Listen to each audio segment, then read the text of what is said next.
하나님의 말씀 욥기 30장입니다.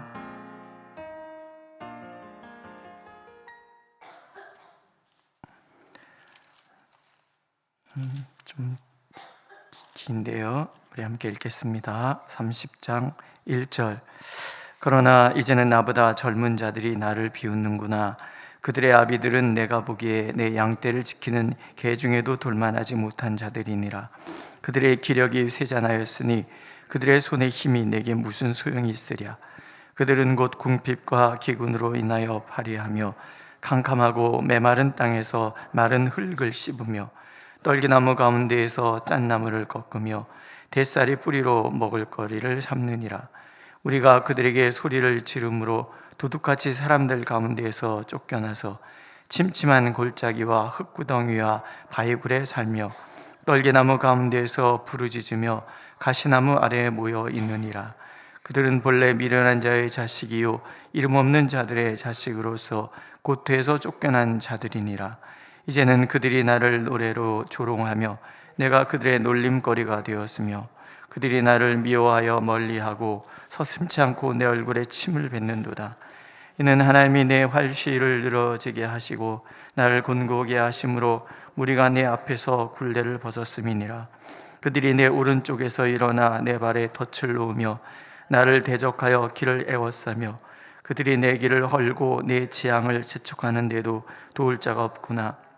그들은 성을 파괴하고 그 파괴한 가운데로 몰려드는 것 같이 내게로 달려드니 순식간에 공포가 나를 에워싸고 그들이 내 품위를 바람같이 날려버리니 나의 구원은 구름같이 지나가 버렸구나. 이제는 내 생명이 내 속에서 누구니 환난 날이 나를 사로잡음이니라. 밤이 되면 내 뼈가 쑤시니 나의 아픔이 쉬지 아니하는구나. 그가 큰 능력으로 나의 옷을 떨쳐버리시며 나의 옷깃처럼 나를 휘어잡으시는구나. 하나님이 나를 진흙 가운데 던지셨고 나를 티끌과 재같게 하셨구나. 내가 주께 부르짖으나 주께서 내답하지 아니하시오며 내가 솟사오나 주께서 나를 돌아보지 아니하시나이다. 주께서 돌이켜 내게 잔혹하게 하시고 힘 있는 손으로 나를 대적하시나이다. 나를 바람 위에 들어 불려가게 하시며 우선 힘으로 나를 던져버리시나이다. 내가 나이다. 주께서 나를 죽게 하사 모든 생물을 위하여 정한 집으로 돌려보내시리이다. 그러나 사람이 넘어질 때에 어찌 손을 펴지 아니하며 재앙을 당할 때에 어찌 도움을 부르짖지 아니하리이까. 고생의 날을 보내는 자를 위하여 내가 울지 아니하였는가. 빈궁한 자를 위하여 내 마음이 근심하지 아니하였는가. 내가 복을 바랐더니 화가 왔고 광망을 기다렸더니 흑암이 왔구나. 내 마음이 들끓어 고요함이 없구나. 환난 날이 내게 임하였구나. 나는 햇볕에 쬐지 않고도 검어진 피부를 가지고 걸으며 회중 가운데 서서 도움을 부르짖고 있느니라. 나는 이리의 형제요 타조의 벗이로구나. 나를 덮고 있는 피부는 검어졌고 내 뼈는 열기로 말미암아 탔구나. 내 수금은 통곡이 되었고 내 피리는 애곡이 되었구나. 아멘. 어떤 기도의 스승이 세 가지 거짓말이 있다, 이런 이야기를 했습니다. 우리는 내가 누군지를 잘 모르는 거예요. 세 가지 거짓말이 있는 거예요. 내가 가진 것이 나다, 이게 거짓말이라는 거예요. 또 내가 하는 일이 나다, 이것도 거짓말이고, 다른 사람들이 나에 대해서 말하거나 생각하는 것이 나다, 이것도 거짓말이라는 거예요. 여기서 세 가지 거짓말이라고 표현되는 이것들이 다 사실은 외부의 것들, 환경에 의해서 주어진 나라는 거예요. 남이 보는 나, 남에게 보여지는 나, 그것은 내가 아니라는 거예요. 옷이 날개라는 말이 있잖아요. 옷 하나로도 사람은 나를 달리 보는 거예요. 옷과 나는 같은 게 아니죠. 내가 달라진 것이 아니에요. 옷이 달라졌음에도 불구하고 사람들은 나의 그 옷을 보고 나를 달리 본다는 거예요. 유튜브에 보면은 노숙자, 머리가 긴 노숙자를 어떤 미용사가 데려다가 머리를 깎고 수염을 정리를 하고 아주 멋진 옷을 입고 그렇게 변신시키는 그런 과정이 나와요. 사람들이 노숙자로 있을 때는 함부로 대하던 그가 머리를 쫙 정리를 하고 수염을 다 깎고 턱시도 같은 옷을 쫙 입고 나서니까 너무 잘생긴 거예요. 사람들이 보는 게 달라지는 거예요. 그 사람이 달라진 게 아니에요. 그가 보여줬던 외부의 환경이 달라진 것뿐이죠.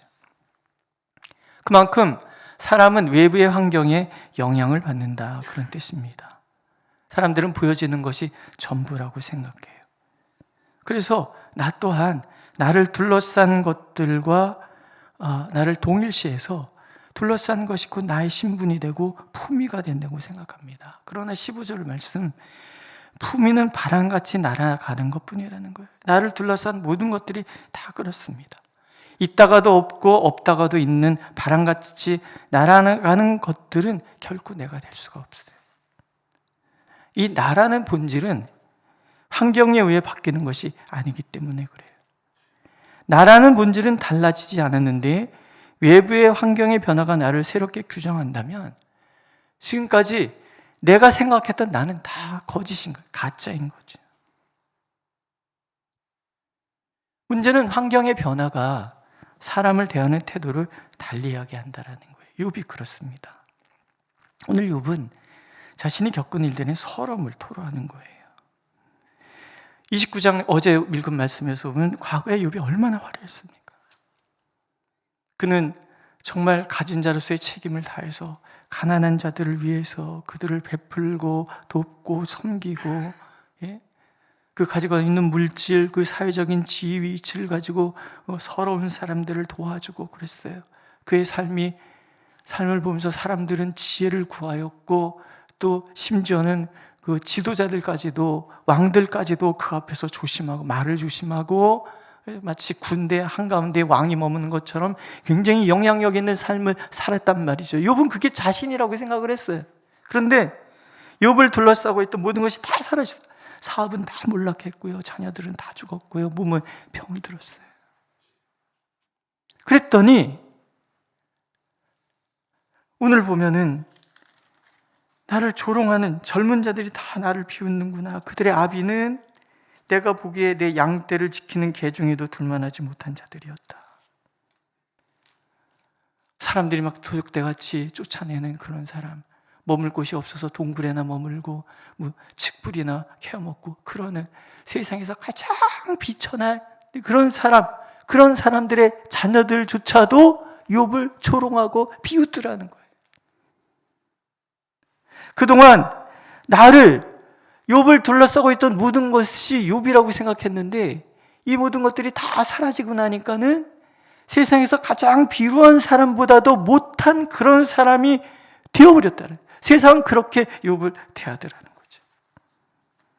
덫을 놓고 미워하고 멀리하고 대적하여 길을 에워싸고 욥이 나가는 길을 헐어버리고 재앙을 재촉하는데 아무도 도와주지 않는 그런 사람이에요. 더 속상한 것은 그들은 전에 욥에게 도움을 받던 사람들이란 말이죠.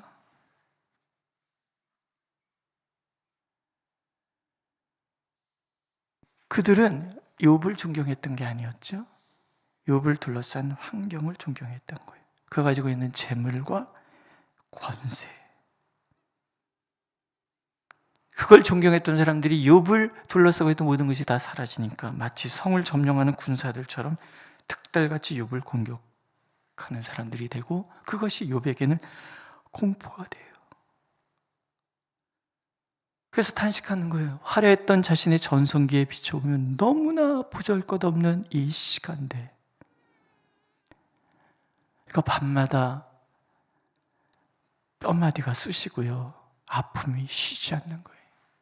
더 마음이 아픈 것은 이런 처지에 있는데 이 모든 것이 하나님이 옷을 떨쳐버렸다는 생각, 휘어잡으시고 진흙 가운데 던지시고 티끌과 재같이 무가치한 사람들이 되게 하셨다는 생각 때문에 힘든데, 더 힘든 거는 부르짖으나 대답하지 않으시고 서스나 다뤄보지 않으시고 돌이켜 잔혹하게 하시고 힘 있는 손으로 욥을 대적하시고 바람 위에 들어 불려가게 하듯 무서운 힘으로 던져버려 나를 꼭 죽게 만든 것 같다는 이 환경이라는 거예요. 복을 바랬는데 화가 닥치는 이 배신과 광명을 기다려 선을 행하였는데 흑암이 찾아오도록 내버려두시는 하나님의 무심함. 그래서 27절에 보면 마음이 너무 시끄러운 거예요. 내 마음이 들끓어 고요함이 없구나. 환난 날이 내가 임하였구나. 그런데 우리는 이 욥기 30장을 쭉 읽으면서 시편 22편이 떠올라요. 예수님께서 고통당하시던 그 장면을 예언했던 그 메시아시예요. 개들이 나를 에워쌌으며 악한 무리가 나를 둘러 내 수족을 찔렀나이다. 내가 내 모든 뼈를 셀 수 있나이다. 얼마나 아팠으면 뼈를 다 셀 수 있나. 편도선염 결러보신 적 있어요? 편도선이 막 붓고 열이 막 나는데 뼈마디가 다 아프잖아요. 언제 한번 정말 이 말씀이 사실인가 싶어서 편도선염에 걸려서 열이 펄펄 나고 온몸에 뼈마디가 다 아픈데 정말 뼈마디를 셀 수가 있어요.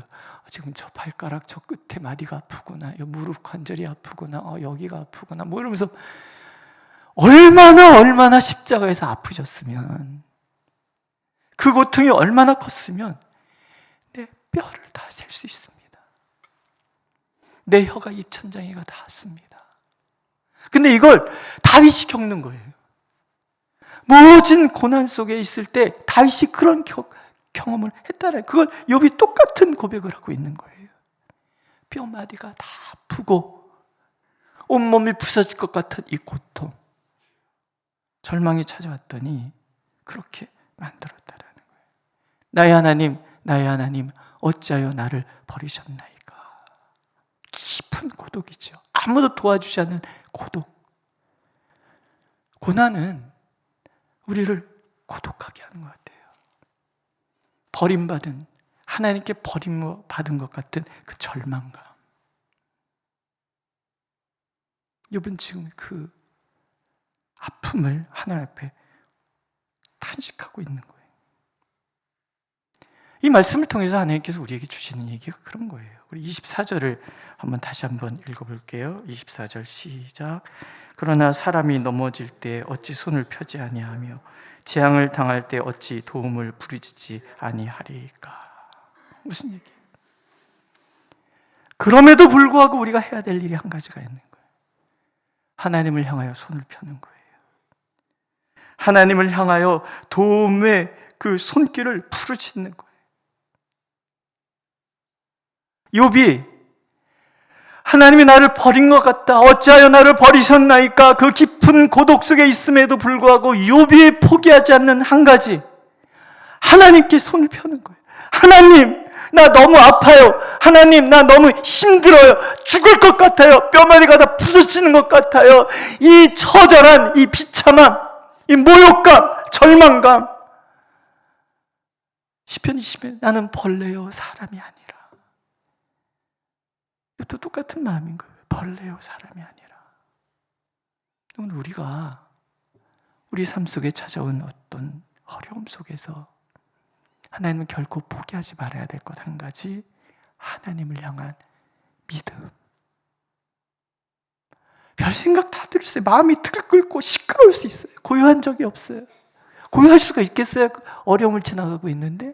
그런데 그런 와중에도 우리가 결코 포기하지 말아야 될 것 한 가지, 하나님을 향하여 부르짖고 호소하는 거예요.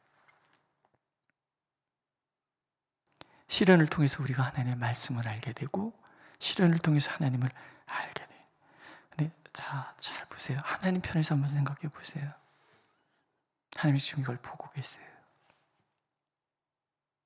개입하지 않으세요. 왜? 이 과정을 지나가야 욥이 진정 하나님의 복에 도달할 수 있으니까. 하나님은 당신이 누구신지를 온전히 가르쳐 주시는 이 시간, 둘러쌌던 것들이 내가 아니라 하나님과 교제하는 내가 진정한 나라는 것을 가르쳐 주시기 위한 이 과정을 지금 욥이 지나가고, 금강석이 다 불순물이 사라져서 순금이 되는 것처럼, 되기 위해서는 용광로를 지나가야 되는 것처럼 욥이 이 고난의 용광로를 지나가야 정금같이 하나님 앞에 나오고 하나님과의 진정한 교제, 하나님과의 진정한 친밀한 하나님을 소유하고 하나님 안에서 발견된 나를 소유하게 되는 것을 아시기 때문에 하나님은 손이 떨리고 마음이 떨림에도 불구하고 참고 기다리고 있는 거예요. 이 과정을 지나가도록. 어떤 분이 그러더라고요. 아프잖아요. 그래도 아프잖아요. 아프지요. 그런데 기다리시는 거예요. 한 가지 주시는 선물이지요. 그 과정에서 부르짖으라. 아프다고, 힘들다고, 죽을 것 같다고 하나님 앞에 부르짖으라는 거죠. 그러면서 우리를 위하여 당신의 모든 것을 내어주시기 위해서 뼈마디가 다 부서지고 정말 벌레 취급당했던 그 순간들을 지나갔던 예수님을 만나는 거죠. 다윗은 깊은 고난 속에서, 욥은 깊은 고난 속에서 십자가의 예수님과 정면으로 마주하는 거예요. 그 고통을 정면으로 이해하게 되는 거예요. 다 하나님의 아픔을, 나를 위하여 우리를 바라보시면서 통곡하며 우시는 하나님의 마음에 닿는 거죠. 하나님 부르짖으라는, 부르짖고 손을 펴고, 그래서 하나님을 찾으라는 거예요. 반드시 우리가 욥의 결말을 알잖아요. 그런 과정을 통과한 우리에게 하나님은 하나님이 누구신지를 가르쳐 주시고 그 하나님 앞에서 내가 누군지를 분명히 알도록, 그래서 더 이상 나를 둘러싼 환경에 휘둘리는 내가 아니라, 그것 때문에 마음이 시끄러워지는 내가 아니라, 나를 둘러싼 것과 아무 상관없이 하나님과 교제함으로 하나님 안에서 요동하지 않는 그 정금 같은 나를 하나님은 만들어가고 계신다는, 오늘 내 마음을 시끄럽게 하는 것들이 무엇이 있습니까? 무엇 때문에 내 마음이 편치 않으십니까? 오늘도 하나님 그것을 다 털어놓을 때 우리가 하나님이 참으로 보배롭고 존귀하게 여기시는 나를 만날 수 있고, 그 나를 만날 때 우리의 마음과 우리의 삶이 진정 평강에 이르게 되리라 하나님은 약속하고 계십니다. 기도하겠습니다. 하나님, 우리는 늘 연약해서 환경에 의하여 마음이 들끓을 때가 많습니다. 그러나 하나님께서 원하시는 우리는 하나님 때문에 어떤 환경에서도 고요함을 잃지 않는 것임을 믿습니다. 오늘도 우리가 주님을 향하여 손을 펴고 주님께 부르짖사오니 우리들의 마음을 시끄럽게 하는 외부적인 모든 것들은 다 구분하여 떨쳐버리고 참으로 주님 안에서 주님을 깊이 만남에서 오는 그 자유함과 참된 평강을 누릴 수 있도록 우리를 인도하여 주시옵소서. 예수님의 이름으로 기도드렸습니다. 아멘. 하늘에 계신 우리 아버지의 이름을 거룩하게 하시며 아버지의 나라가 오게 하시며 아버지의 뜻이 하늘에서와 같이 땅에서도 이루어지게 하소서. 오늘 우리에게 일용할 양식을 주시고 우리가 우리에게 잘못한 사람을 용서해 준 것 같이 우리의 죄를 용서하여 주시고 우리를 시험에 빠지지 않게 하시고 악에서 구하소서. 나라와 권능과 영광이 영원히 아버지의 것입니다. 아멘.